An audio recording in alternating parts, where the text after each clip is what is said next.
तो आप देख रहे हैं A to Z news live और हम इस वक्त दिव्यांग पप्पू के साथ हैं। पप्पू किसी परिचय का मोहताज नहीं है। मुजफ्फरपुर ज़िले के बंदरा प्रखंड के सुंदरपुर रतबाड़ा में पप्पू का घर है और अपने जो है सो अलग अलग कोटेशन और अपने कविता रचना के माध्यम से और इसके लिए जाना जाता है। कैसे हैं पप्पू? बहुत बढ़िया है सर। अच्छा, ये बताइए कि अभी चुनाव का माहौल है जी सर। और देश में मोदी बनाम राहुल को लेकर काफ़ी क्रिया प्रतिक्रिया हो रही है। नेताओं के अपने दावे हैं, पब्लिक अलग तरीके से समझ रही है। जी। कोई कुछ कह रहा है, कोई कुछ कह रहा है, आप क्या कहेंगे?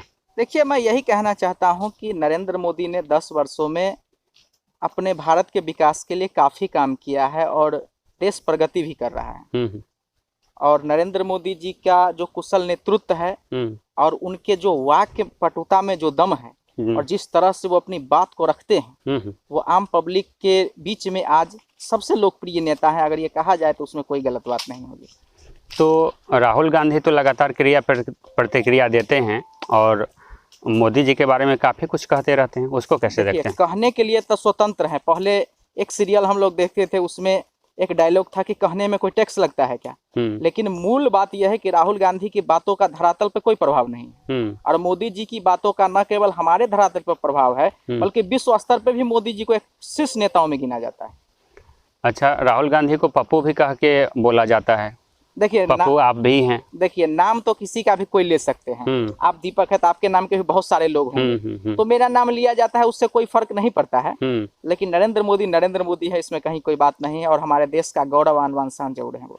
तो आप तो विभिन्न कारणों से क्षेत्र में जो समस्या है उसको लेके या जो सरकार की कार्यशैली उसको लेके काफ़ी निराश भी रहते थे। आप तो राजनेताओं की कार्यशैली पर सवाल उठाते थे। आप तो मोदी के फैन कैसे हो गए? देखिए, मैं सवाल उठाता हूं यहाँ के जो लोकल स्तरीय नेता हैं या जिला स्तरीय जो सांसद विधायक हैं, उनके कारण मैं उन सवाल उठाता हूं। क्योंकि जो योजनाएं सरकार बनाती है उसके इम्प्लीमेंटेशन में इन लोगों की गड़बड़ी रहती है। ठीक है। और जो मुद्दा जो मांग सरकार तक जानी चाहिए, जिसके कारण जो योजना नहीं बन पा रही वो बने, उसको ये लोग नहीं ले जाते हैं। इसके कारण मैं उन लोगों पर सवाल उठाता हूँ जो मैं आज भी उठाता हूँ। तो आप एक वोटर भी हैं, एक युवा भी हैं, एक ग्रामीण भी हैं, देश के नागरिक भी हैं जी। चुनाव का समय है, 2024 लोकसभा चुनाव है जी। जीत किसकी नजर आ रही है? देखिए, बीजेपी की ही जीत होगी। निश्चित तौर पर एनडीए गठबंधन जीतेगा। कैसे कह रहे हैं ये बात? ये पूरे के पूरे दावे के साथ मैं कहता हूं कि जो एनडीए ने विकास के काम किए और उस विकास के नाम पे जनता वोट देगी और कहीं ना कहीं ये जो राहुल गांधी जी का जो गठबंधन है, जो अपने ही अंतर्कलह से बार बार टूटता है, उसका खामियाजा भी इनको भुगतना पड़ सकता है। अच्छा, बिहार में क्या होगा? बिहार में मिशन 40 तो मुश्किल लग रहा है, लेकिन ज्यादा से ज्यादा सीट एनडीए गठबंधन लाएगी। कितना हो सकता है? 30-35 मान के चलिए। ऐसा क्यों लगता है आपको? ऐसा इसीलिए लगता है कि जहां जहां महागठबंधन जीतेगी वो अपने प्रत्याशियों के व्यक्तिगत छवि पे जीतेगी।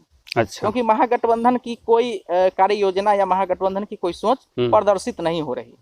नीतीश जी के मोदी के टीम में जाने से फायदा हो जाएगा क्या? बिल्कुल फायदा होगा। फायदा नीतीश जी को होगा कि मोदी जी को? फायदा नीतीश जी को भी होगा और फायदा मोदी जी को भी होगा।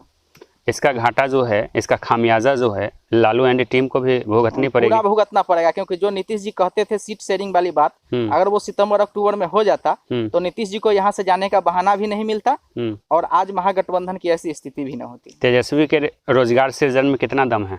तेजस्वी जी के रोजगार सृजन में दम है, पर उनके बातों में ही दम है। उनको उस तरह का काम तो वो कर नहीं पाए, क्योंकि वो सरकार के डिप्टी सीएम के तौर पे रहे हैं। हाँ, तो उसका तो जितना नियुक्ति पत्र बांटा गया, काम जिनका भी हो, लेकिन सारा नियुक्ति पत्र बांट के तो मुख्यमंत्री जी उसका श्रेय ले लिए।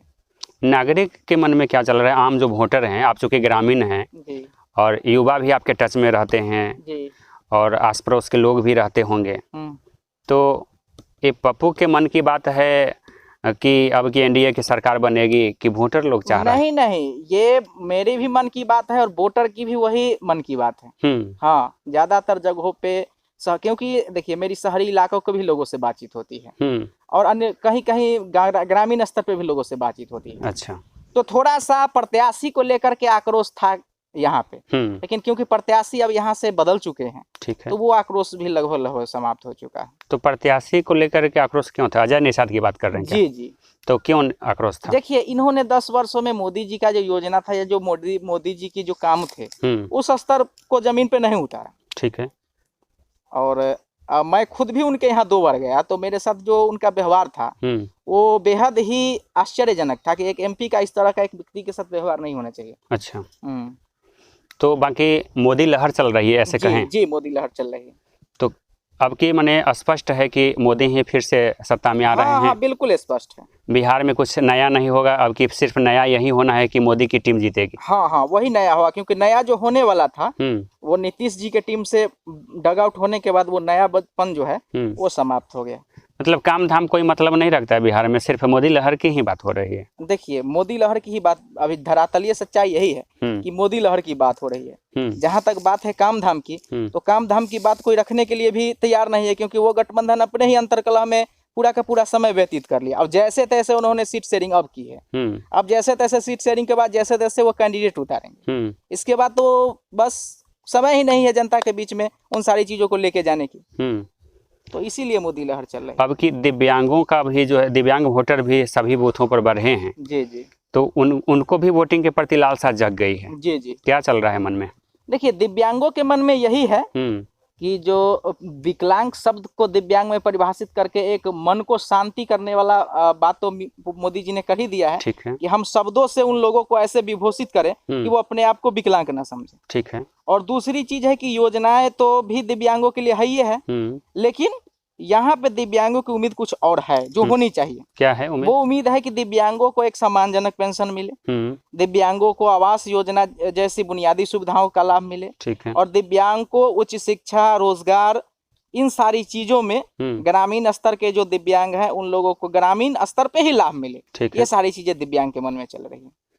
तो लिहाजा अब की मोदी लहर की बात दिव्यांग पप्पू के भी मन में चल रहा है, और इनका कहना है कि ये समर्थक किसी खास दल के नहीं हैं, लेकिन ऐसा लगता है कि मोदी की कार्यशैली अच्छी है और हम सभी के लिए प्रेरणा स्रोत हैं। और इस तरीके से पप्पू ने स्पष्ट लहजे में कहा कि अब की बिहार में इतिहास होगा।